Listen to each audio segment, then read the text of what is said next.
Tepuk tangan meriah bagi Tuhan kita. Silakan duduk. Haleluya. Shalom semuanya. Bagaimana keadaan saudara siang hari ini tempat ini? Luar biasa. Percaya hari esok makin luar biasa? Minggu ini makin luar biasa? Jadilah sesuai dengan imanmu. Dalam kebaktian yang pertama saya rindu sharing dari firman Tuhan. Bisa, pemain musik gak apa? Di G bro. Di G dulu. Ada apalah. Menantikan tangan Tuhan. Saudara-saudara, siapa yang sedang menantikan tangan Tuhan siang hari ini dalam hidupmu? Yes.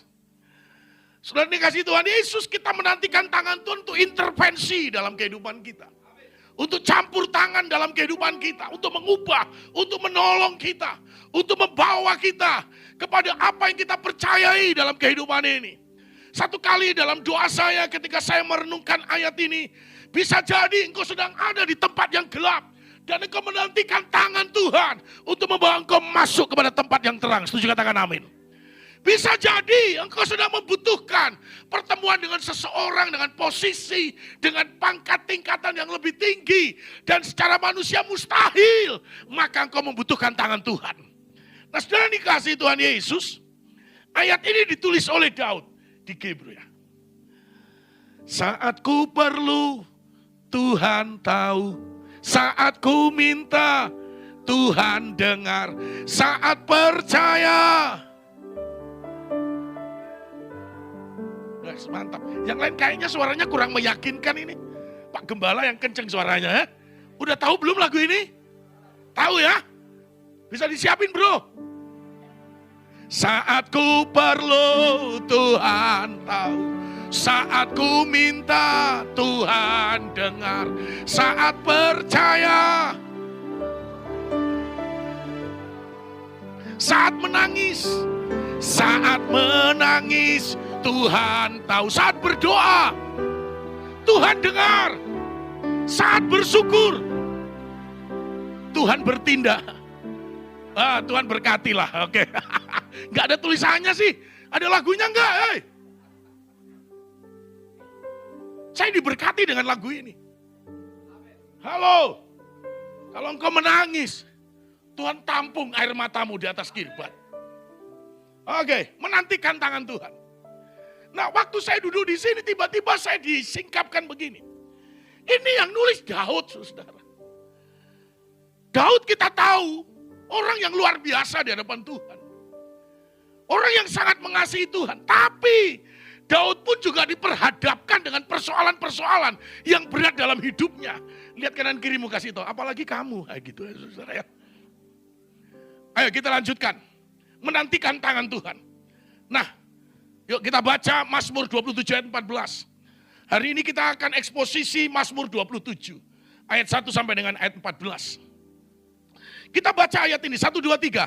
Nantikanlah, kuatkanlah dan teguhkanlah hatimu, ya nantikanlah Tuhan. Daud menulis ayat ini untuk dinyanyikan sebagai liturgi, sebagai ibadah. Supaya orang sadar, orang tahu. Dan dikasih Tuhan Yesus, kalau engkau sudah tidak mampu, tidak bisa apa-apain, yang kau nantikan hanya tangan Tuhan. Setuju katakan amin. Tapi sementara menantikan Tuhan, untuk mengubah kehidupan kita, mengubah ekonomi kita, mengubah pekerjaan, bisnis, rumah tangga, mengubah suami, istri, anak-anak kita. Maka kita sedang menantikan tangan Tuhan dalam kehidupan ini. Nah saudara yang dikasihi Tuhan Yesus Kristus, tujuan persoalan supaya kita makin kenal Bapa kita. Supaya kita makin memahami cara-cara Tuhan. Saudara dikasihi Tuhan Yesus Kristus, mau berkat kecil atau berkat yang besar? Yang kecil apa yang besar? Kasih tahu kalau pantesan besar masalahmu. Senyummu ndak enak.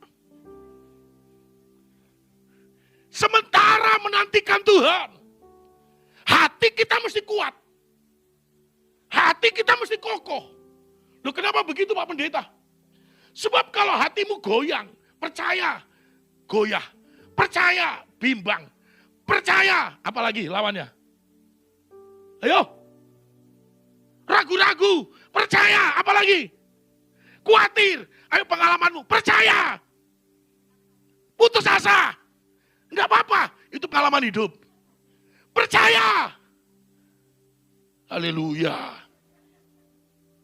Sebab kalau engkau bimbang, gak akan terima sesuatu. Maka harus kuat, harus kokoh.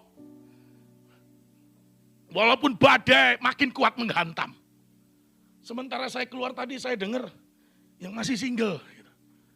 Kayaknya worship leader, singer semua masih single itu, saudara. Haleluya. Nah, kita lanjutkan. Prolegomena kontekstualnya. Mazmur 27. Saya baca ayat 1, saya baca ayat 2, ayat 3 kita baca sama-sama. Dari Daud, Tuhan adalah terangku dan keselamatanku, kepada siapakah aku harus takut? Tuhan adalah benteng hidupku, terhadap siapakah aku harus gemetar? Ayat 2.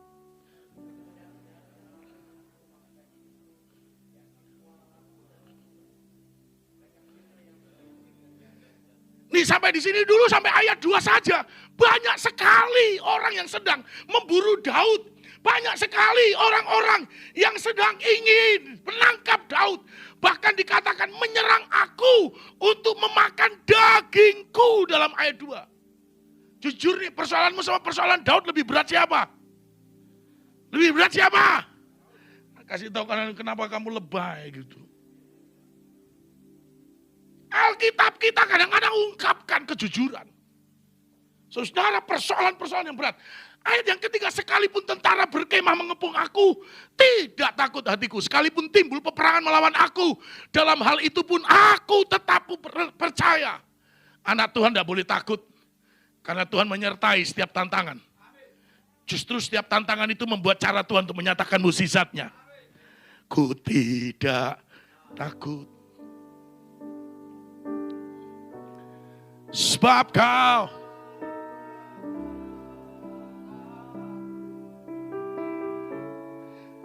ku tidak,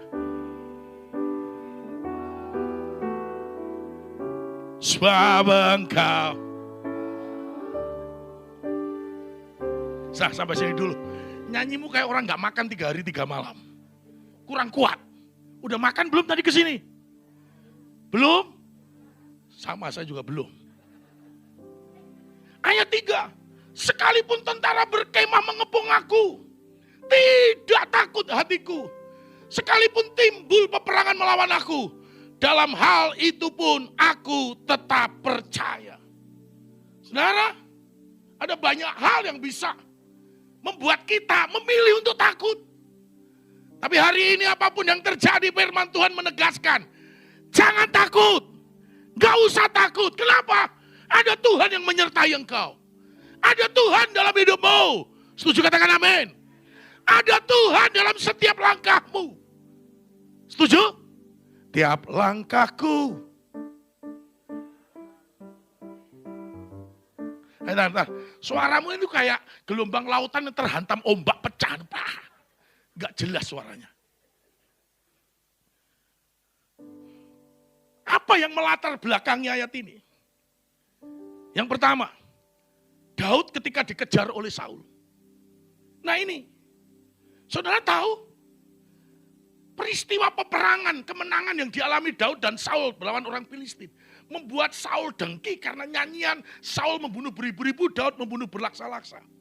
Sehingga akhirnya Saul perintahkan semua prajuritnya tangkap Daud dan bunuh Daud. Saudara tahu, Daud lari. Dan ketika lari, dia dalam posisi panglima perang. Dia dalam posisi menantu raja. Dia dalam posisi tinggal di istana, saudara. Bayangin, panglima perang. Tapi masih menantikan tangan Tuhan. Haleluya. Coba dibandingkan dengan posisimu. Aku percaya engkau pun juga posisi yang luar biasa dalam Tuhan. Tapi masih rendah hati. Untuk menantikan tangan Tuhan. Daud gak mungkin perang lawan prajurit-prajuritnya. Oleh sebab itu dalam situasi yang sulit seperti itu, dia menulis ayat 14 tadi, nantikanlah Tuhan. Atau yang kedua, karena memang Mazmur 27 ini tidak ada latar belakangnya, saudara, sehingga para penafsir mengatakan, oh ini ketika Daud sudah jadi raja. Dikejar-kejar oleh Absalom. Saudara, Daud tidak mungkin. Siapa itu Absalom? Anak kandungnya sendiri. Nih saya mau tanya sama saudara, kira-kira anak kandungmu sama anak kandungnya Daud, Absalom lebih dablek siapa? Ayo. Hah? Halo? Lebih dablek anaknya siapa? Daud. Kenapa? Karena dia mau bunuh bapaknya sendiri. Loh, makanya kalau anakmu nakal, ya nasihati aja. Masih ada yang lebih parah. Kasih tahu kanan kirimu. Anak Daud lebih parah, kasih tahu. Nih, saudara, Absalom. Dia rebut tahta bapaknya. Dia duduk di singgasana kerajaan Yerusalem, saudara. Kerajaan Israel. Di Yerusalem, Daud lari, suruh kejar. Pokoknya tangkap dan bunuh Daud. Bayangin ini. Anak kayak apa kayak gini. Tapi Alkitab jujur mencatatnya. Haleluya. Artinya, ya saudara, di dalam Alkitab ada orang-orang yang lebih menderita karena perbuatan anak-anaknya. Ya, jangan sampai gara-gara anak-anak kau tinggalkan gereja. Kasih tahu kanan kirimu, enggak mungkin itu. Alah gayamu. Ini latar belakangnya. Satu sisi, Daud panglima perang. Sisi yang lain dia raja. Tetapi dia tetap menunjukkan sikap rendah hati di hadapan Tuhan. Dan orang yang merendahkan hati di hadapan Tuhan, maka dia akan ditinggikan Tuhan. Saudara mau ditinggikan Tuhan? Saudara mau ditinggikan Tuhan? Lihat kanan kirimu, katakan nantikan tangan Tuhan. Nah, apa yang harus dilakukan? Supaya tetap kuat. Supaya tetap kokoh. Sementara sedang menantikan tangan Tuhan intervensi dalam hidup kita. Halo? Masih ada enggak doamu yang belum dijawab Tuhan? Masih ada enggak pergumulanmu yang belum diselesaikan Tuhan? Masih ada enggak tekanan dalam hidupmu yang belum dibebaskan Tuhan? Dikit apa banyak? Kelihatan wajahmu banyak pergumulan. Tidak apa-apa. Makin banyak pergumulan, makin banyak mengenal Tuhan. Makin banyak mukjizat terjadi dalam hidup kita. Kalau mau tepuk tangan meriah bagi Tuhan kita. Saudara pikir yang khotbah pun gak punya pergumulan. Banyak, susah.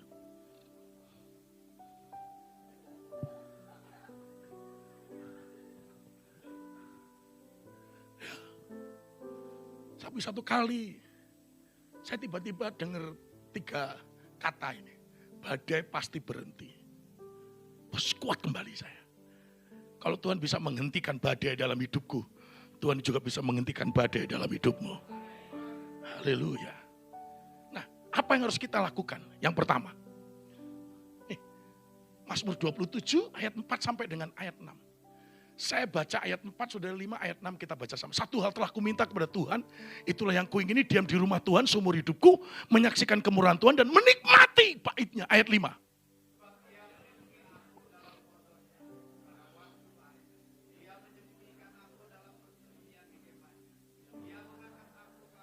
Ayat 6 baca sama-sama 2, 3. Maka